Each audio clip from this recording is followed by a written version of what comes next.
ঠাকুর মা স্বামীজিকে প্রণাম জানাই। নমস্কার জানাই ভক্তবৃন্দ আপনাদেরও। জগৎজননী মা শারদা চ্যানেলে আপনাদের সবাইকে স্বাগত। সৎপ্রসঙ্গ পর্ব ৫৭তে আজকের বিষয় স্বামী শিবানন্দ মহারাজ, যিনি তারক মহারাজ নামেও সমানভাবে পরিচিত। স্বামী বিবেকানন্দ তাকে ডাকতেন মহাপুরুষ মহারাজ বলে। পূজনীয় স্বামী চেতনানন্দ মহারাজ একটি অপূর্ব ভূমিকা লিখেছিলেন স্বামী শিবানন্দ মহারাজ সম্বন্ধে। তাঁরই সংকলনে ও সম্পাদনায় স্বামী শিবানন্দকে যেরূপ দেখিয়াছি এই পুস্তকে, আজকের আলোচনায় সেটি একটু পাঠ করছি। এই অনিত্য দুঃখময় জগতে মহাপুরুষদের কি অবদান, সে প্রসঙ্গে শঙ্করাচার্য বিবেক চূড়ামণিতে লিখেছেন, সংযমী সাধু মহাপুরুষগণ বসন্ত ঋতুর ন্যায় অযাচিতভাবে লোক কল্যাণ সাধন করত অবস্থান করে থাকেন। তাঁরা এই ঘোর সংসার সমুদ্র নিজেরা উত্তীর্ণ হয়ে অহেতুক দয়াপরবশ হয়ে অন্যকেও ত্রাণ করেন। এই শ্লোকটি মহাপুরুষ শিবানন্দের জীবনের সঙ্গে হুবহু মিলে যায়। শাস্ত্রে অনুভূতি সম্পন্ন জীবনমুক্ত পুরুষের লক্ষণ নির্দেশ করা হয়েছে। যেমন ভাগবতে ভাগবতোত্তম ভক্তের ৩০টি গুণের কথা বলা হয়েছে। তাছাড়া গীতায় স্থিতপ্রজ্ঞের লক্ষণ ও বিবেক চূড়ামণিতে জীবনমুক্তের লক্ষণ বিশদভাবে বর্ণনা করা হয়েছে। এসব লক্ষণ ও গুণাবলীও স্বামী শিবানন্দজির জীবনে প্রকটিত হয়েছিল। তিনি সত্যই জীবনমুক্ত মহাপুরুষ ছিলেন। তিনি কিভাবে রামকৃষ্ণ সংঘে মহাপুরুষ আখ্যা পেলেন সে বিষয়ে তাঁর আত্মকথা। ঠাকুরের কাছে যখন যাতায়াত করতুম তখন আবার মাঝে মাঝে বাড়িও যেতে হতো। বিবাহ হয়ে গিয়েছিল কিনা আগে। আমার কিন্তু আদৌ ভালো লাগতো না। কোনো রকমে নাক কান বুঝে ভগবানের নাম করে রাতটা কাটিয়ে দিতুম। ঠাকুরকে সকল বৃত্তান্ত জানিয়ে আমার সব বন্ধন কেটে দেবার জন্যে প্রার্থনা জানালুম। ঠাকুর সব শুনে আমায় একটা ক্রিয়া আচরণ করতে শিখিয়ে দিলেন এবং বললেন, ভয় কি, আমি তো রয়েছি, আমায় খুব স্মরণ করবি আর এই ক্রিয়া করবি, তোর কিছুই হবে না। যা, একই ঘরে থাকলেও তোর কোনো ক্ষতি হবে না, দেখবি বরং তোর বৈরাগ্য এতে আরো তীব্র হবে। আমার স্ত্রীর মৃত্যুর পর আমি সমস্ত বন্ধন থেকে মুক্ত হলুম এবং সোজা দক্ষিণেশ্বরে গেলুম। ঠাকুর রাখাল মহারাজকেও ওই রকম একটা ক্রিয়া শিখিয়ে দিয়েছিলেন। পরবর্তীকালে একদিন বলরাম মন্দিরে স্বামীজি কথা প্রসঙ্গে বলেন, বিবাহিত জীবনে পূর্ণ ব্রহ্মচর্য রাখা এ শুধু ঠাকুরের জীবনেই সম্ভবপর হয়েছিল। তখন স্বামী শিবানন্দ বলেন, ঠাকুর আমাকে এমন একটা ক্রিয়া শিখিয়ে দিয়েছিলেন যে যার জন্যে আমার পক্ষেও তা সম্ভবপর হয়েছিল। তখন স্বামীজি বলেন কি, এই যে মহাপুরুষের লক্ষণ, আপনি তো মহাপুরুষ। সেই থেকে গুরুভ্রাতাগণ তাকে মহাপুরুষ নামে ডাকতেন। আগে স্বামীজি তাকে তারকদা বলে ডাকতেন, কারণ তিনি বয়োজ্যেষ্ঠ ছিলেন। দক্ষিণেশ্বরে শ্রী রামকৃষ্ণ তার শিষ্যদের ধ্যান শিক্ষা দিতেন। রাতের মহানিশায় বিভিন্ন মন্দিরে বা পঞ্চবটিতে জপ ও সাধন করতে পাঠাতেন। কিভাবে ভগবানে অনুরাগ হয় তা বলতেন। এমনকি কি করে শুতে হয় তাও শেখাতেন। চিত হয়ে শুয়ে বুকের ওপরে মায়ের ধ্যান করতে করতে ঘুমুলে সুস্বপ্ন হয়। একদিন তারক পঞ্চবটিতে ভগবানের জন্য কাঁদতে থাকেন। তা দেখে ঠাকুর খুশি হয়ে বলেন, দেখ, ভগবানের জন্য কাঁদলে তাঁর বড় দয়া হয়। জন্ম জন্মান্তরের মনের গ্লানি অনুরাগ অশ্রুতে ধুয়ে যায়। দক্ষিণেশ্বরে, কাশীপুরে তারক প্রাণ ঢেলে গুরুসেবা করেছেন। এমনকি ঠাকুর কাশীপুরে ও শ্রী শ্রীমা জয়রামবাটিতে তাঁর হাতের রান্না খেয়েছেন।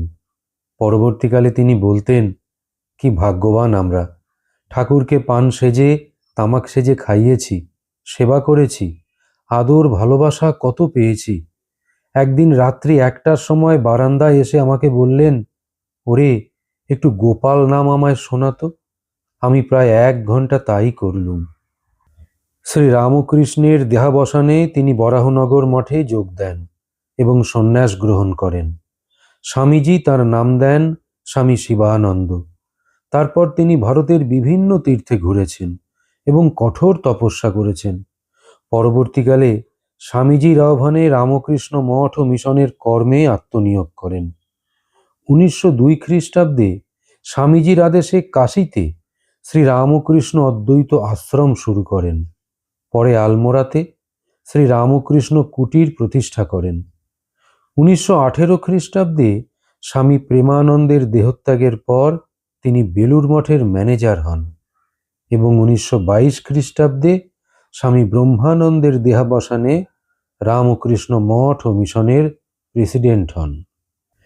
এরপর তিনি বহু আধ্যাত্ম পিপাসুকে দীক্ষা দিয়েছেন এবং সংঘের বিভিন্ন কেন্দ্রে ঘুরে ঠাকুর স্বামীজির আদর্শে বহু নরনারীকে অনুপ্রাণিত করেছেন। সারা বিশ্বে শ্রী রামকৃষ্ণের মহান বাণী প্রচারের জন্যে তিনি 10 থেকে 12 জন সন্ন্যাসীকে বিদেশে পাঠিয়েছেন। রোমারোলা যখন শ্রী রামকৃষ্ণের জীবনী লেখেন, তখন স্বামী শিবানন্দের কাছ থেকে কিছু তথ্য ও তার ব্যক্তিগত অনুভূতির কথা জানতে চান। তার চিঠির উত্তরে মহাপুরুষজি লেখেন, শ্রী রামকৃষ্ণের অপরে ধর্ম সংক্রমণ করবার মতো শক্তি ছিল এবং তিনি তাদের মন জ্ঞানের উচ্চভূমিতে তুলে দিতে পারতেন।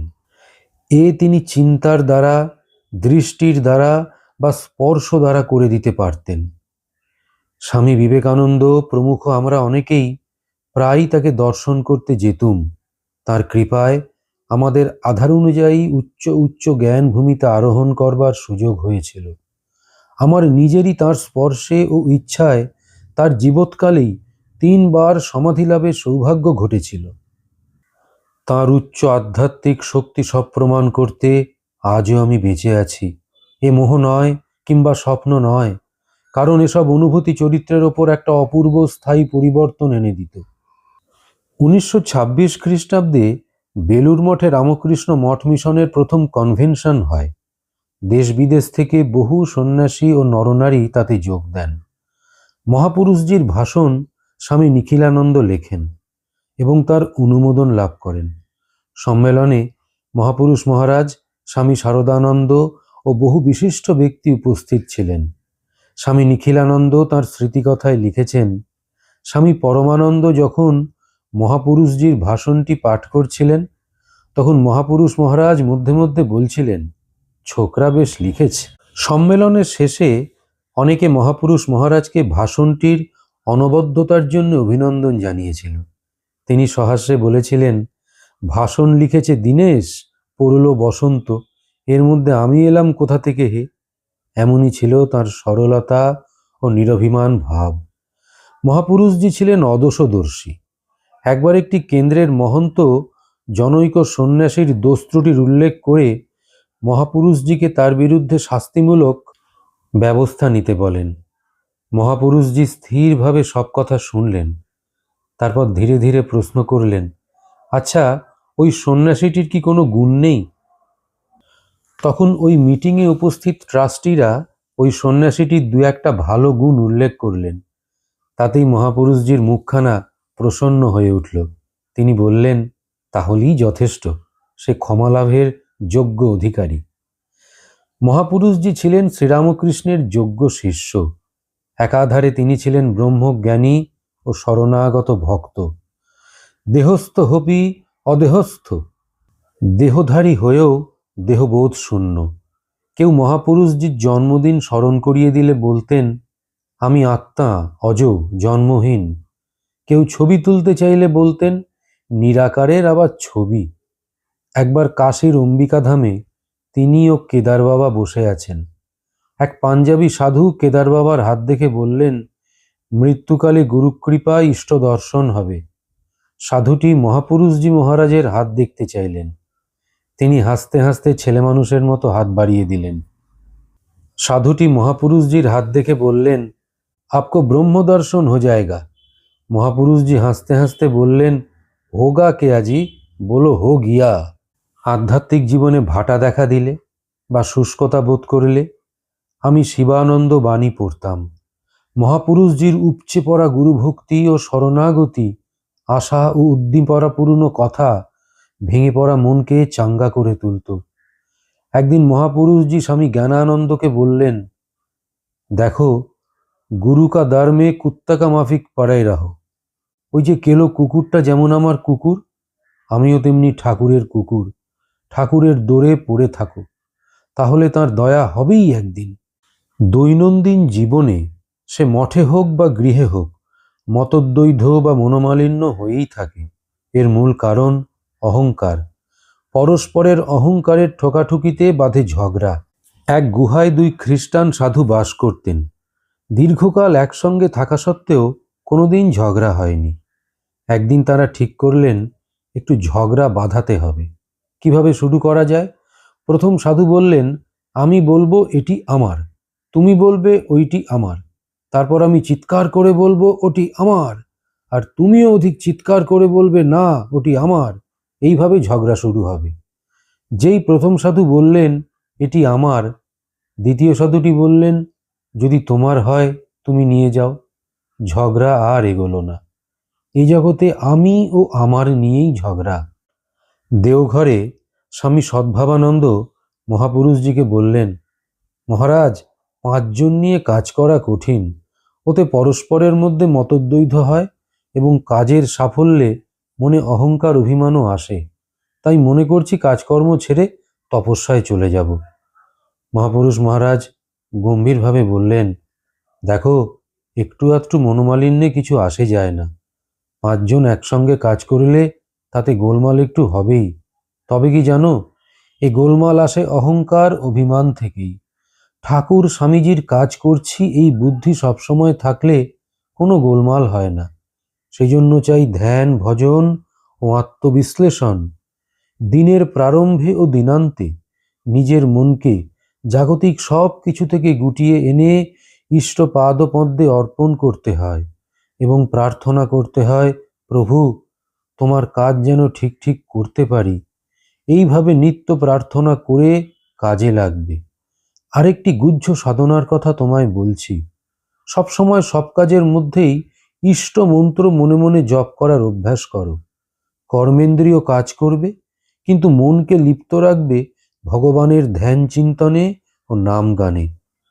নিত্য এইভাবে অভ্যাস করে দেখো, মনে সব সময় পূর্ণ শান্তি থাকবে। মন কিছুতেই চঞ্চল হবে না, শত ঝড়ঝাপটার মধ্যেও অবিচলিত থাকবে। করেই দেখো। আর এই যে অহংকার অভিমান বাড়ার কথা বললে, তাও ধ্যান জপের অভাবে হয়। নিয়মিত ধ্যান জপ করলে তবেই ঠিক ঠিক কাজ হওয়া সম্ভব। খালি ঋষিকেশে গেলেই কি অহংকার অভিমান নষ্ট হয়ে যায়? তখন আবার নতুন রকমের অহং গজাবে যে আমি বড় তপস্বী। সে অহংকার আরো সাংঘাতিক। আমাদের কথা বিশ্বাস করো। সাধুদের মনেও সন্দেহ জাগে। অনুভূতি সম্পন্ন পুরুষরাই ওইসব সন্দেহ দূর করেন নিজেদের উপলব্ধি দিয়ে। একদিন স্বামী নিখিলানন্দ একটি বহু বিতর্কিত প্রশ্ন জিজ্ঞাসা করেন, শ্রী রামকৃষ্ণের আশ্রয়ে যারা এসেছে, এ জন্মই তাদের শেষ জন্ম, কথাটা কি সত্য? মহাপুরুষজি সোজা সরল ভাষায় উত্তর দিলেন যে সত্য বলেই তাঁরও বিশ্বাস।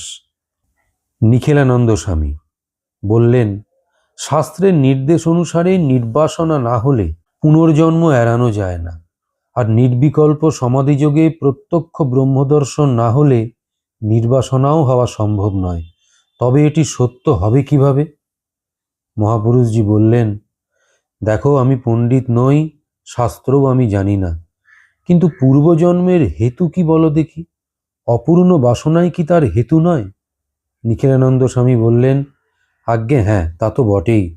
মহাপুরুষজি উত্তরে বললেন, তবে কল্পনা করো, তোমার মৃত্যুক্ষণটিতে শ্রী রামকৃষ্ণদেব তোমার সামনে উপস্থিত হয়েছেন এবং প্রশ্ন করছেন, তোমার এমন কোনো অপূর্ণ কামনা রয়েছে কিনা যার জন্যে আবার পৃথিবীতে জন্মগ্রহণ করতে চাও?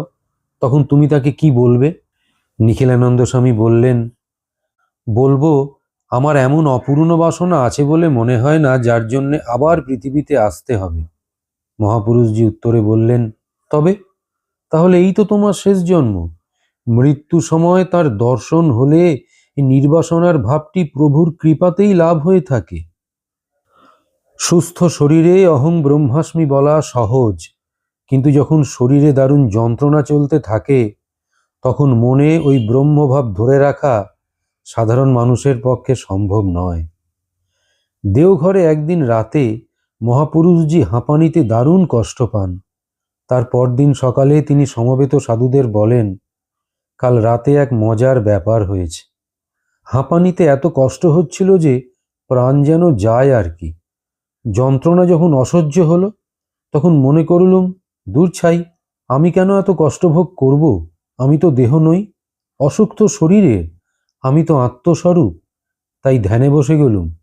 বুড়ো বয়সের ধ্যান কিনা, অল্পক্ষণেই ধ্যান খুব জমে গেল। তখন দ্রষ্টার মতো দেখতে লাগলুম শরীরটা হাঁপানির টানে বিকৃত অবস্থা প্রাপ্ত হচ্ছে। আমি বেশ আনন্দে রয়েছি, শরীরের কষ্ট এতটুকু আর অনুভব করিনি। বেশ আনন্দে রাত কেটে গেল। এই ছিল স্বামী চেতনানন্দ মহারাজের ভূমিকা পূজনীয় স্বামী শিবানন্দ মহারাজকে নিয়ে। আজ তাহলে এখানেই থামলাম। ঠাকুর মা স্বামীজি আপনাদের মঙ্গল করুন। নমস্কার।